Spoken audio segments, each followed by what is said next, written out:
really what's happening is your plants and your grass is getting this wonderful boost from that loved one and all the goodness. So it's really a real positive thing. But we're a society that's seen lots of horror movies, and I think people sometimes hold on to the fear that something really negative is going to happen because Yeah. Granny might be in the garden. And I think we're slowly getting past and realizing that that's not much of a reality. It means like the zombie apocalypse won't happen if you have grannies buried in your garden. She won't suddenly jump. I hope Granny will protect you. Yeah.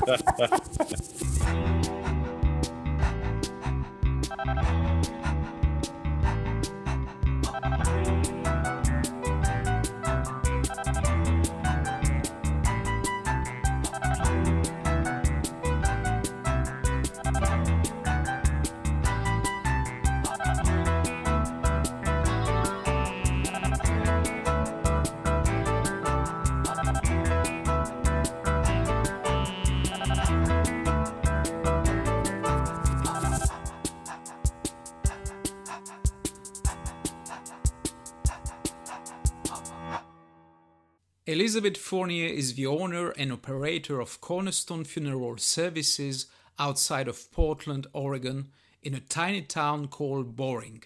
Yes, Elizabeth is the undertaker of Boring. Elizabeth is known as the Green Reaper as she's an advocate of green and eco-friendly burials. Elizabeth's latest book is called The Green Burial Guidebook, everything you need to plan an affordable, environmentally friendly burial.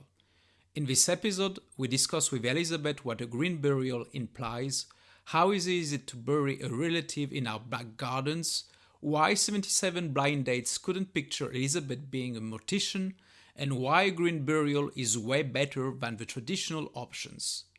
Please support the show by liking and sharing this episode on social media, and to make sure you don't miss out on any future episodes, sign up for our newsletter at deafandgal.com. It will also be a massive help to us if you subscribe to our YouTube channel, which you can do right now by simply clicking the subscribe button. Now, get ready for this episode, Burying Granny in the Garden.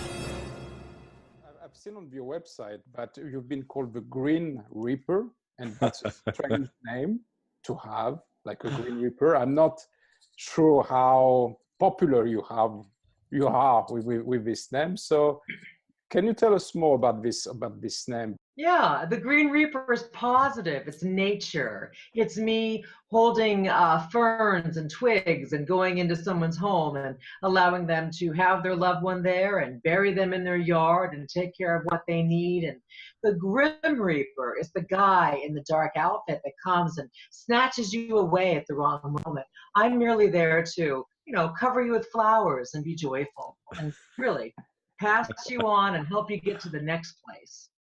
Brilliant. Yeah, I like the positive energy, though. But how can you convey this positive energy to a family where they just have relatives that just died? So you say, "Hey, look at me! I have these flowers and everything." So how does it work, really? Tell us. Well, I think that name comes from the imagery of being more positive. But the reality is, of course, someone just died. I'm very reverent. I'll go into a home and be loving. And really, my job is to listen and to see what they need and to help them in the best capacity. So I'm merely there to guide, to give some direction, but ultimately to serve them. You're right. I don't come in with bunches of flowers in my hair and dance around.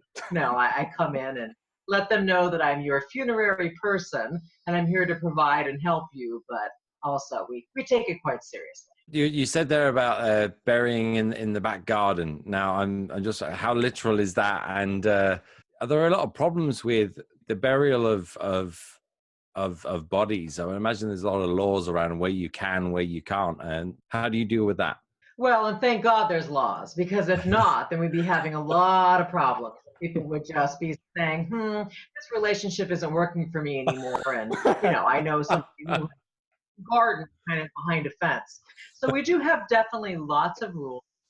And what we find is if somebody does seriously want to bury somebody on their own property, they have to check in and make sure with where they live if that's legal. I happen to be in the state of Oregon in the United States, and we can do this in pretty much most of our counties, and especially if Okay. we're in a rural area. And we're legal about it. We have it on paperwork. And when you go to sell your house, you have to disclose there's a human body there. So you really have to give it some strict thought Right. to, Okay. is this what I want to do? Do I want to go plant my flowers in the backyard and know that grandma is down the lane? Some people find that very comforting, and others say, nope, nope, nope, not for me. And whatever they want to do is. Yeah, so you have to disclose if you're selling the property. What does that mean? Would the body have to be exhumed and put somewhere else? No, I'm sure that probably has happened. There has probably been families who said, Dad's coming with me, no matter where I go. If I go across town, he's coming. But I think most families in general realize if you're committing your loved one to a burial space, you're consecrating them almost like you would be in a traditional cemetery. And by putting it on the deed, and the next person who comes along, it's their fair knowledge to know that there is a body. But this is a body they're not going to see because the body's in a casket. Or if it's not in a casket, if it's something biodegradable, of course, it's going to go back into the earth. Really what's happening is your plants and your grass is getting this wonderful boost from that loved one and all the goodness. So it's really a real positive thing. But we're a society that's seen lots of horror movies, and I think people sometimes hold on to the fear that something really negative is going to happen because Granny might be in the garden. And I think we're slowly getting past and realizing that that's not much of a reality. It means like the zombie apocalypse won't happen if you have grannies buried in your garden. She won't suddenly jump. I hope Granny will protect you. Yeah. You don't look like somebody who works for a funeral industry. We all project someone who is like, very serious, who takes this fix seriously, who is like a bit somber and dressed in black. And here you are, just like joking openly about Granny being zombie or whatever, So how is it to, that you have this kind of personality? I'm sorry, that's a very stupid question, but just like it's a little bit, I cannot make this up. Like there's a cognitive dissonance in me at the moment, I'm sorry. Do you get this a lot, actually? People that tells you, okay, I don't believe that you work in the funeral industry. There was 1 year of my life that I went on 77 blind dates, and half of those blind dates said, you don't look like a mortician. I started this job as a very young woman, and back then, at the time of year when I did start this, there wasn't many women in the death care industry, and the fact that I was a very young blonde girl who was 22 years old, it was really hard to get a job. But I actually was able to live in the cemetery and be a night keeper, and it all just sort of moved forward from there. How did you get into it? What made you take that route? Well, it was actually for real serious reasons. I was a very small child, and my mother had died, and my grandparents who lived with us had also died. And this was also in a very short period of time. So I became sort of a professional at Catholic funerals within about 2 years. Very small kid. And people would come up to me after a while if their parent or their pet or hamster or neighbor or something was passing away, because I was the only person a lot of children knew that had somebody die. And it was very strange that all the Fourniers in the church and in the community were spending their times in caskets rather than being alive. So I just knew inherently at a young age something about helping people going through death and dying and grief and being there. Okay. It was something that I wanted to do. Also, I had to deal with my own grief. My father remarried right away. So what I did was I would watch television shows with death scenes and keep real keen interest in that. And then when I got to be able to drive a car, I'd go to people's funerals I didn't even know, and not for the mockery of it, but to really try to connect with the ritual and kind of go through my own grieving. I wasn't a goth person that dressed in black and was real depressing. I always looked like a cheerleader. I was always really perky and happy and real positive. I wanted to be a solid gold dancer. You might not know what that is, but we had this crazy TV show where the women wore glitter and spandex, and that was going to be me. But the show went off the air and I had to find a real job. But ultimately I knew that being a mortician and working The funeral industry was completely right up my alley. Okay, so you're morticians, and how are you different from the others in your industry? So I know Caitlin Doughty with her positive death movement at the moment, and you do the Green Burial. So I can see that things are evolving and changing in this kind of area. But so what is the difference that you provide here with your services? Well, I'm out in the country and I work in a repurposed goat barn in Boring, Oregon. And if that's not wacky enough, I'm not sure what is. But it's been really wonderful to be in the country and do things my own way. I always had to work for a corporation, and I always had to upsell people on caskets, and we always had sales meetings. And at a very early on in the death industry, I thought, this isn't what I thought as a child. I thought I'd be coming in and helping people and walking them through things, not trying to sell them the bronze model or what have you, or the big headstone. So when I got the luxury of finding a dilapidated, rundown, almost dead funeral home in the country, I jumped at the chance, and I really wanted to do things my own way.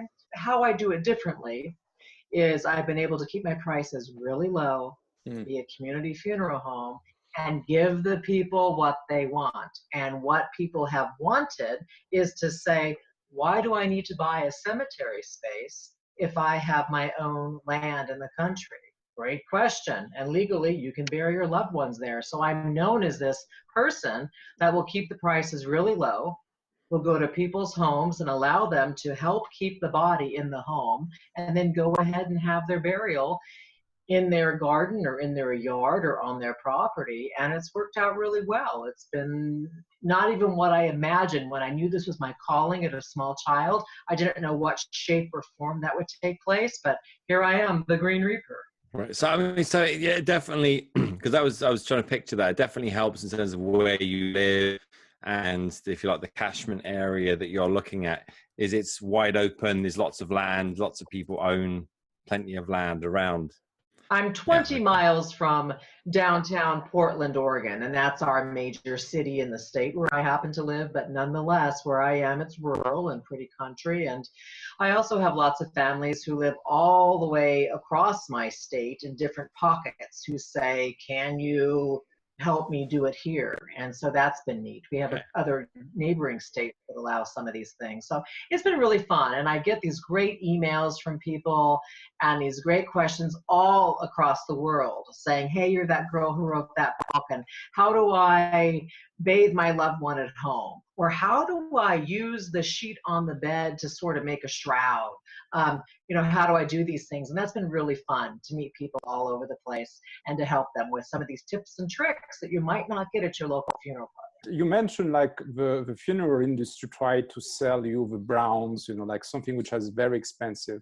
From my side, I didn't have, luckily enough, but it will happen for sure, to meet too much the people in these funeral industries. But my first impression when I see the products, it feels like it's very overpriced. It's like things are very expensive in this kind of sectors. So you cannot say anything basically, because here you have to bury someone, and that's fine. This is the products that you have, and you won't ask for a reduction or like 50%. You won't do that. Most funeral homes, their job is to make money. Now, they're not trying to make money off someone's death in the way that they hope people pass away so they can sell good merchandise, but there is definitely a markup of percents.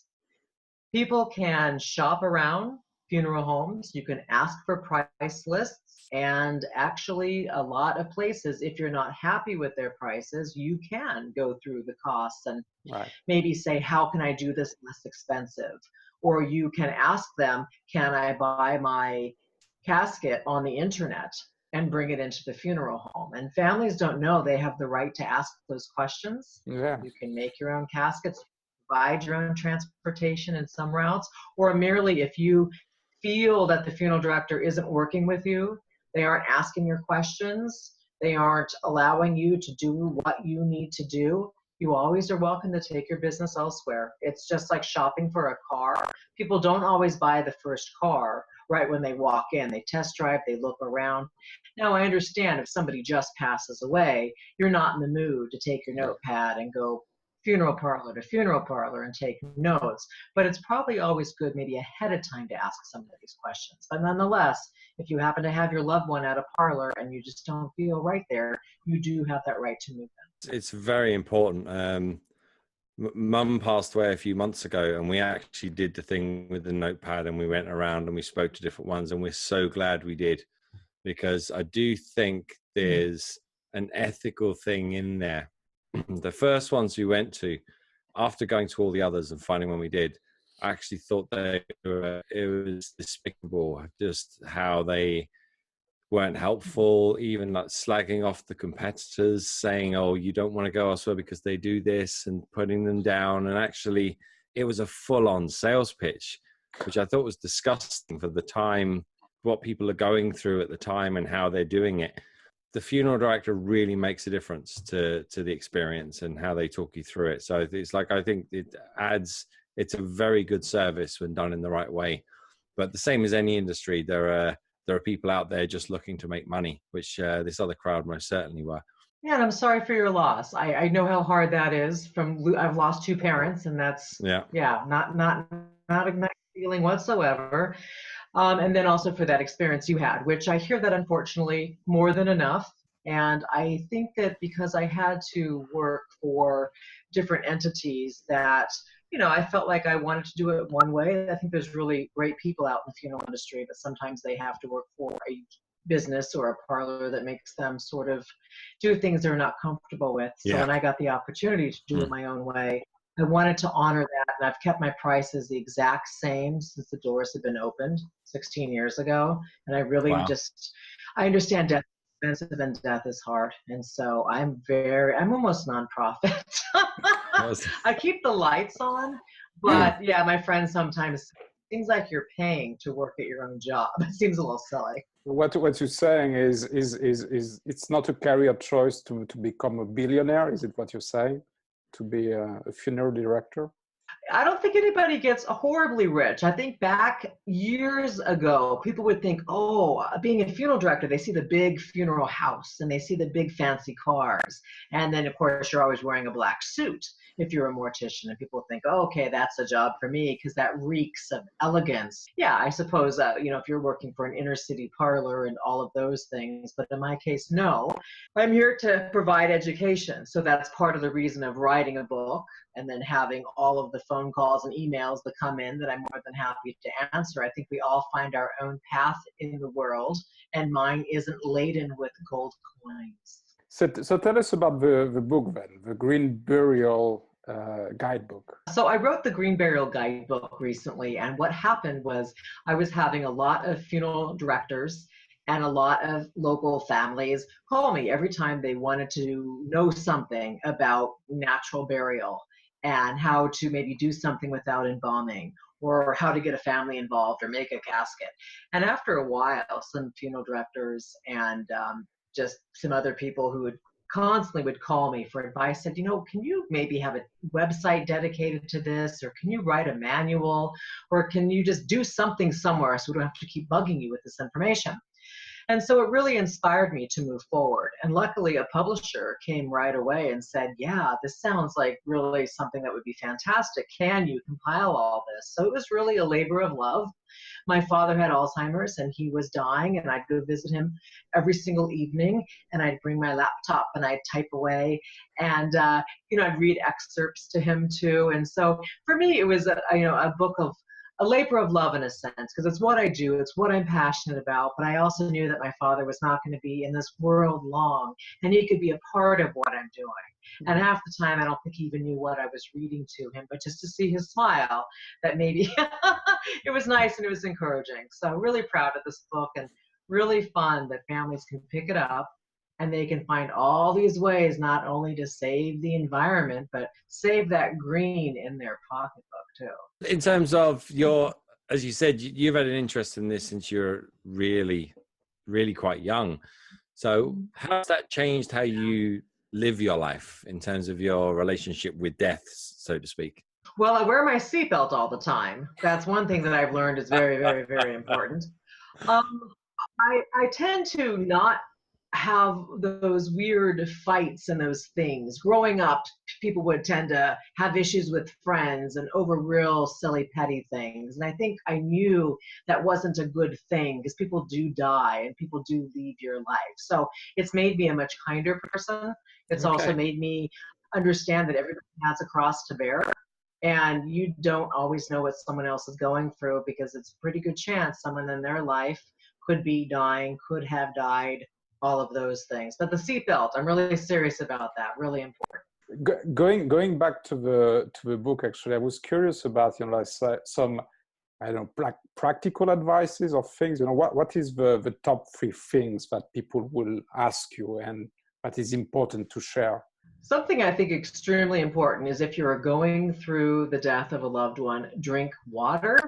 It's so simple, but I think we forget to take care of ourselves because we're the ones who are here and we are alive and we need to surround ourselves with real positive people. I think something else to think about is it's really important to be clear with your loved ones what you want to happen to you. If it's just as basic as saying, I want a burial at sea, or I want buried in this cemetery or in this casket, or I want to be cremated, I think letting your wishes be known is really important.